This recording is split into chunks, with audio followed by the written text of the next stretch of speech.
Snorkeling excursion in Tobago.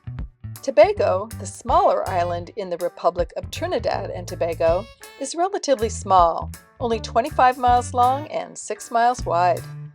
I arrived in the port town of Scarborough by way of a Windstar cruise ship. My plan for the day was to join an excursion to the village of Speyside in order to snorkel at Angel Reef. To get there, we took a bus ride that began in Scarborough and finished in the village of Speyside. The drive there allowed me to see much of the beautiful island as we hugged the coast on a winding road. Here are a few images of the drive.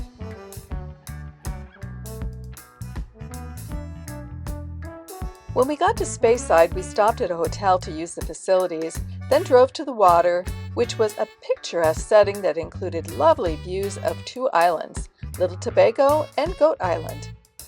We were led to a dock where there were 3 glass-bottom boats to take us snorkeling. The boats looked like they had seen better days, but functioned well. As the boat motored out, we all looked through the glass bottom. You could see some coral and a few fish, but there wasn't much. The boat led us a short distance and stopped by Angel Reef, where we set out snorkeling. The water was warm and we headed toward the reef where there were many sea fans. I love the way they move with the water. There were also quite a few fish. My favorites were these iridescent blue ones. Now, I've had better snorkeling experiences, but it was nice to enter that special underwater world. After our boat returned to shore, we boarded the bus again and drove to the same hotel to use the facilities.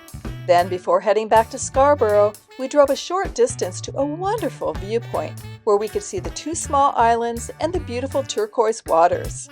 Once back in Scarborough, and before we returned to the port, we visited Fort King George, which is a well-preserved colonial fort that honors King George III.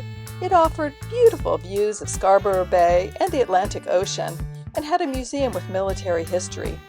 We then drove back to the port to reboard the ship. It was a lovely day in the water, and I enjoyed getting an overall view of the island on the drive. So that's it, a relaxed and lovely excursion. I enjoyed my day because I spent most of it enjoying the outdoors and the beauty of the island's topography. As always, if you have questions, feel free to ask in the comments section, and if you have other advice for Tobago travelers, feel free to share. I will be posting numerous videos from this Caribbean and Panama Canal trip, so please subscribe if you'd like to follow this journey. And check out the Senior Solo Travel website and Facebook forum where you can interact with other travelers. I've left links in the description below. And if you'd like to follow my senior and solo travel journeys, please like and subscribe. Next stop, Bequa.